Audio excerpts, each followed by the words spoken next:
Conversations with Jen and Mel. I am Melanie Ann, Jennifer. and today we are talking about the things we wish we would have known before marriage.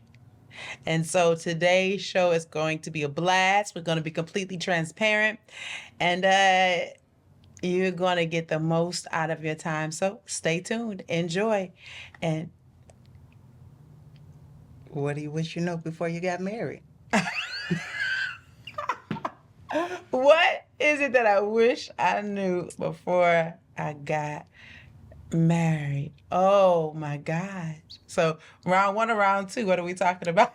Round one. What is it? Wait a minute. TKO. There are so many things I wish I would have known before I got married. So, all right, you start. You start. Conversation starts with So you. the first, I would say, it's not that I didn't know things or hadn't heard or been exposed to things, because my parents were married for 29 years, I think, before my mom passed away. So I've been around married people and I know what it looks like. However, the personal experience is different than watching it. Um, so there's things that I wish I understood before I got married. One is that communication piece, knowing how to communicate and be loving, and knowing when your tone is off. Wow. That's a big deal. That's a big That's deal. a huge deal. That's a huge deal. Then Yeah. I'm very sassy sometimes. Very sassy sometimes. Sometimes. Just sometimes. Not all the time. Not Just all the sometimes. time. Just sometimes. Yes. Okay. So I wish I Wait a minute. You all gonna know better as time goes on here. I wish I had Listen. understood Uh-huh. earlier on She's like the low key sass. I'm just About- saying. about that. Yes. So I agree.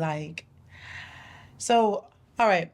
So I tell the story. My biological father was murdered when I was a year and a month old. So my mother moved back home. She moved out of the wedding house and the marital home, and she moved back home with her parents.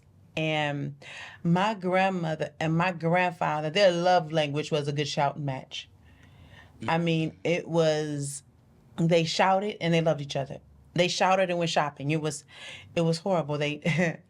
I really think I had some PTSD. It would be this certain tune, this certain noise. They would tune up to this place, and that tone of that would just, it would aggravate me. And so I knew I didn't want that. But I didn't realize how much of that I would experience as I got older. So my mother got married again, and I didn't realize how much of my grandmother, my mother had in her. Okay. And so my mother could fight all night. She could argue all night. I mean, it was just, she would go and she would go and she would go and he would engage back, and they were younger and energetic, and it was, they were in their 30s, and it tired me out. I was exhausted with them. You're tired and traumatized? I was traumatized. Wait a minute. I was so traumatized as a kid. I packed my McDonald's backpack. I was like, listen, I'm out of here. I don't know what's going to happen here. I know nothing has gone to blows, but all these anxious, loud conversations at each other, that's not normal. It's too dysfunctional for me. And I'm packing my McDonald's backpack. I remember sitting on the little tweed couch under the window in the den with my McDonald's backpack, trying to figure out where I was going to go to get away from that noise. And so when I got older, I got to a place where I just had to say, Mom, that's enough. And periodically, I would, on a dating scene, I'd run into a guy that could outfight my mom. Oh, wow. Oh, gosh, it was such a trigger for me. I would just have to put the phone down. Even if I liked him enough not to hang up on him, All right. I would have to. I'm not listening to put that. Yes. And so, fast forward, in my first marriage, why did I marry somebody who could outfight my mom? I mean, and so I think it taught me to walk on eggshells initially. Mm-hmm. And then when I got my voice, um, because it aggravated me so much, I became slick as snot with my words, slick as snot. You know what? Okay, well, I was born this way. A woman's words are horrible. And so the worst thing is to get a woman to the point where she tell you what she's really thinking. And I had to get them up off of me. So I lost all of my candor and Okay. yeah. So I was born outspoken and not holding back so much, uh, to a certain extent, because I contemplate my words before I speak, but I'm going to tell you what I'm thinking and how I feel. And if I said it, I meant that thing. I think at some point it was the responsibility of my words and the anxiety that all of that energy that I put into an argument, it caused me so much frustration afterwards. Okay. And so in relationships, I realized that if I put all my energy into that, it was taking me too long to recover. Mm-hmm. And if I said what I really thought, it was taking him too long to recover.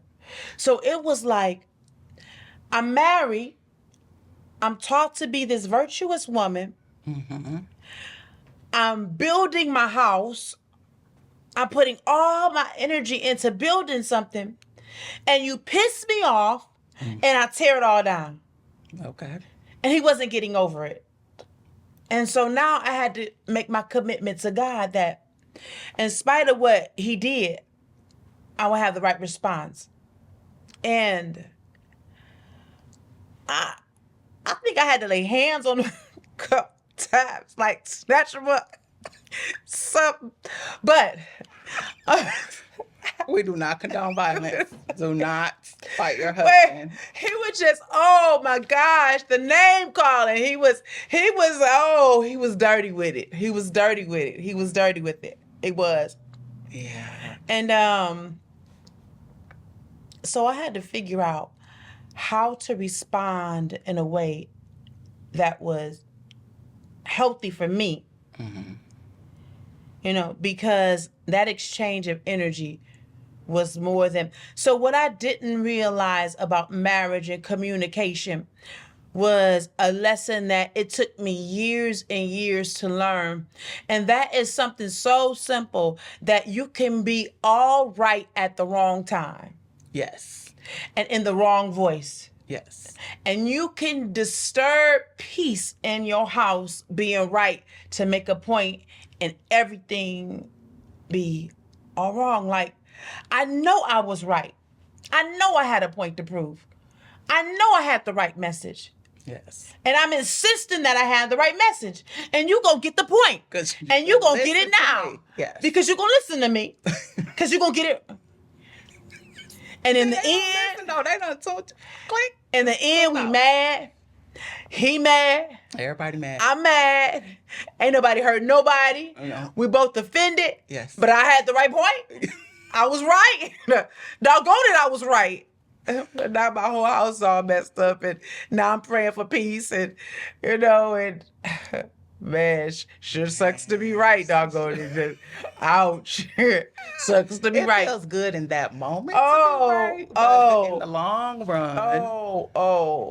It hurt to be right sometimes. You just have to. That is so funny. And so fast forward, me being divorced and remarried, and communication. And it's such a healthier place because it's such a more mature place. And I learned how to be a wife from being a wife. Okay. And I could probably say the same from his past experiences. And so Now our communication is healthy, but it's healthy because not just God at the core, but it's healthy because honor is at the core. Respect is at the core, And so in all my communicating to him and handling him and him handling me, even when we don't agree, we're still going to disagree with honor. Hold on. I don't even play that in my relationships. I don't do dishonor in friendships. Nope. I don't do disrespect in friendships. Nope. I'm too grown for that. I'm too old for that. And if that's how friends are, that's not my crew.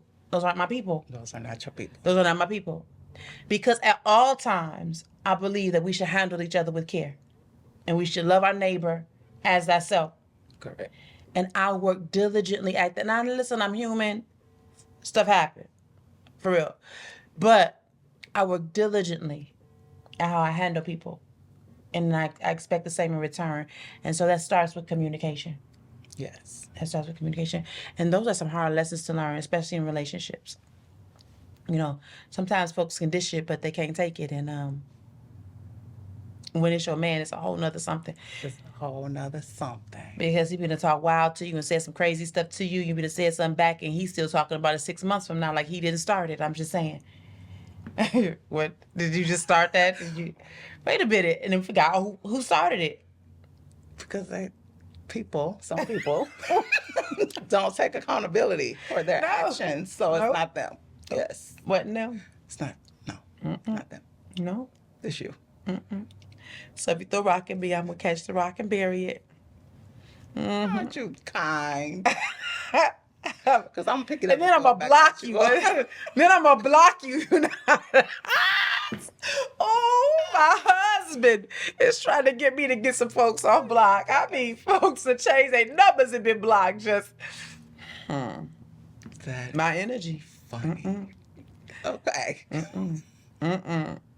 Sorry. So I had to learn how to be quiet. That sometimes no response is the best response.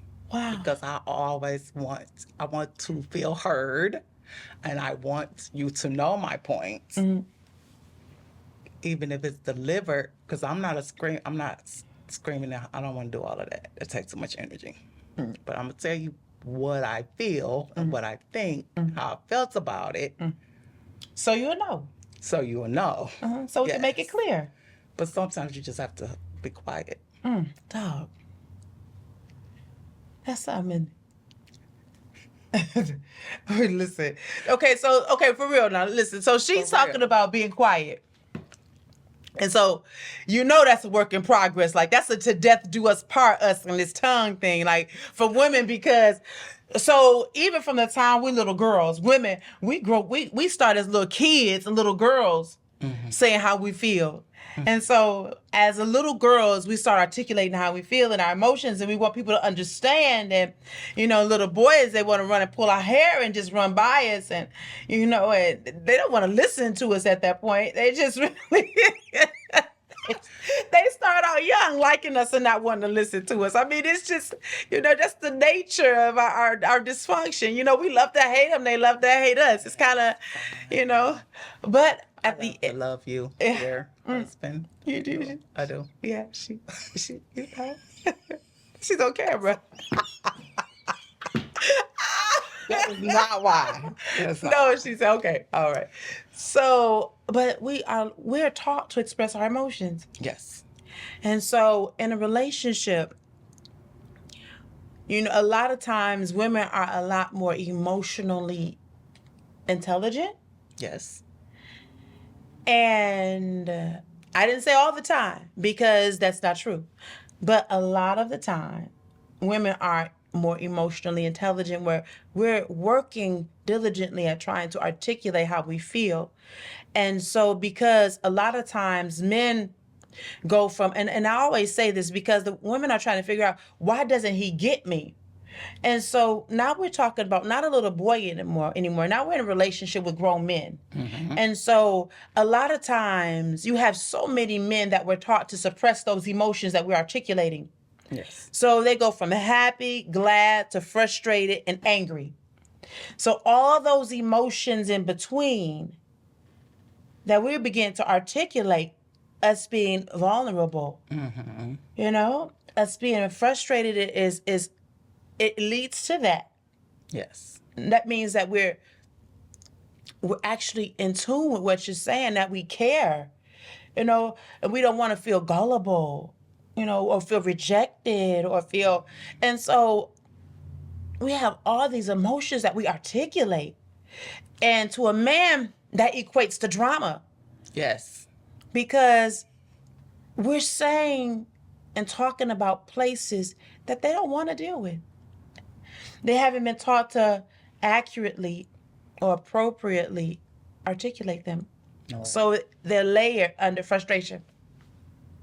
You're frustrating me. That aggravates me because I haven't been taught to deal with that. So sometimes we take it personally as women when we say, oh, he says I'm dramatic. Oh, I'm just drama. I'm just nagging. And sometimes we are just nagging. Yes, we are. But sometimes we're literally just trying and working to express our emotions to someone who's probably not going to get it.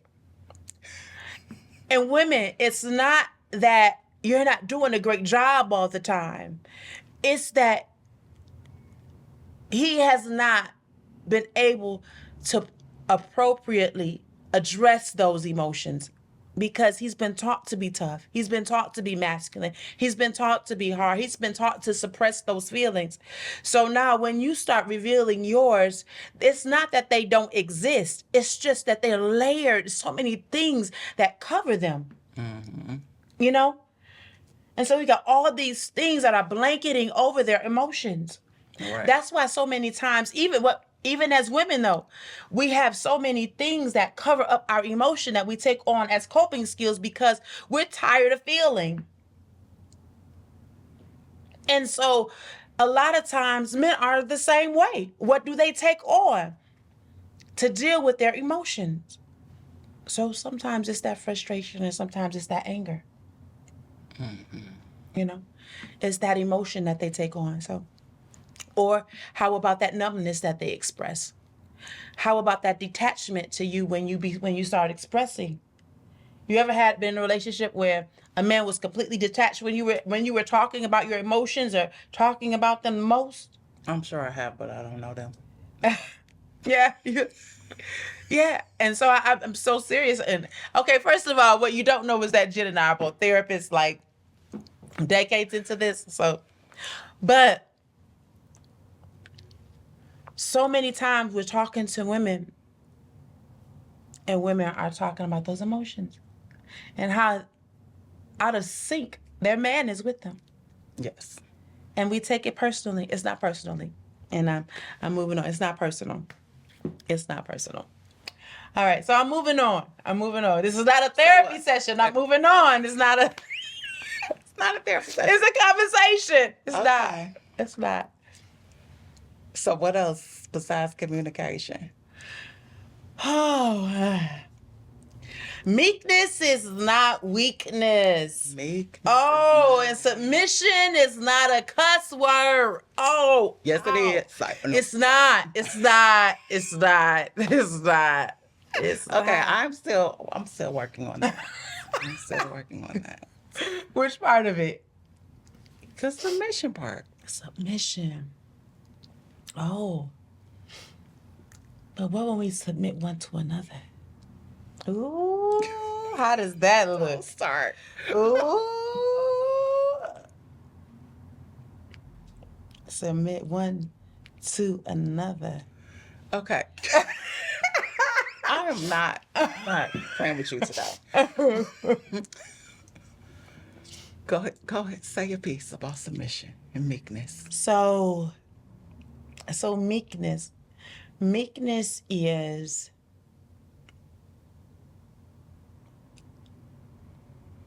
maybe I have all the answers.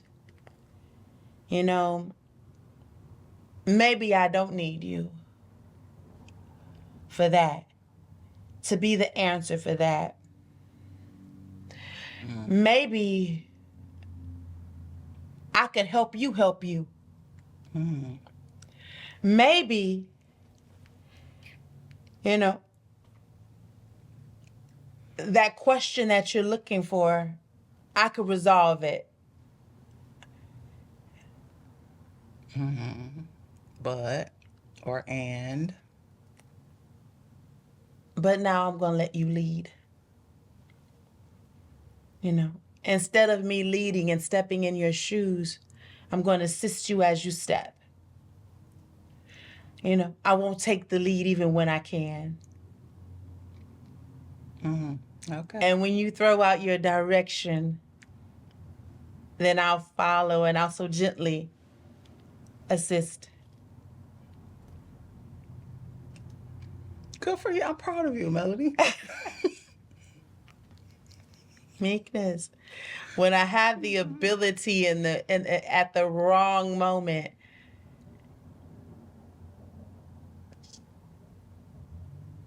to defend myself if we're in a heated argument, and to defend myself and to explain my point of view. But if it means that in my point of view there it lessens you, then I'll take the high road, you know. So meekness is that quiet strength, you know, even in the face of adversity, that quiet strength, the ability to tap out and be nice. Like I could respond another way, but if I really, like I was saying before about communication, if I really said everything that was on my mind right now, then it will hurt us. It will hurt you, and if it hurts you, it will hurt us. Okay. I'm Yeah. good at that part. Yeah. Okay. I'm And good at so taking the high road. and so sometimes I think I tell women this all the time, that meekness is not weakness. And a lot of times when I'm using that example, what I'm really saying is it's okay to give them a pass. You know, that it's okay. Even when you think he doesn't deserve it, it's okay to give him a pass. Okay. I'm good at that. Yeah. I can do that. Yeah. See? Meekness. All right. All right. Submission. Whew. Okay, wait a minute. That's a big elephant in the room now. That's a big elephant because Okay, I am almost 50 years old and I'm still trying to understand it. I don't understand. listen, I thought I had that thing down. I thought I had it down because, you know, I'm mushy. Like my husband says I'm extra. Okay, I am not Because mushy. I'm extra. Listen, I'm hey lover, king, and hey beautiful, and my tone changes. It goes up 3 octaves when I talk to him, and I just become this little dainty, prissy little. Oh my gosh, I don't. Men look at me like you need to teach classes when they. But wait a second, and I will. Wait a minute, and I will. But what I had to learn was honoring him is not the same as submitting to him. Okay. And so in my first marriage, I thought I was submissive, but he never gave me anything to submit to. So he was never leading, you know. So I had nowhere to follow. Okay. He wasn't making any decisions. So I never had to bow out gracefully. Okay. You understand? I do understand. And so now I have a man that is actively involved in my life and wants to be a part of all of all of my decision making.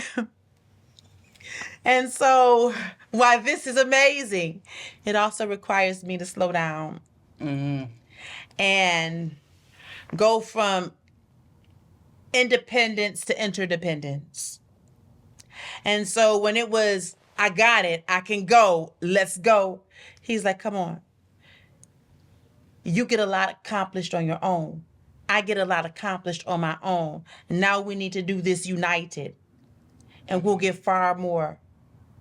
Okay, so I guess I'm looking for the new definition of submissiveness.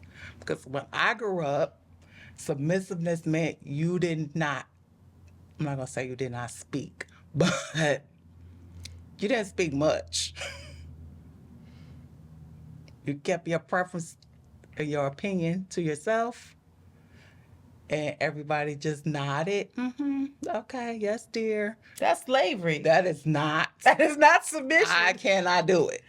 So okay, so when you say that word, that's what no. I'm thinking about what I grew up with and the women that I've seen in my life, and I'm like, okay, so I can't do it. Now let's just talk about that. So we talk about that, and even coming out of the church, we talk about that.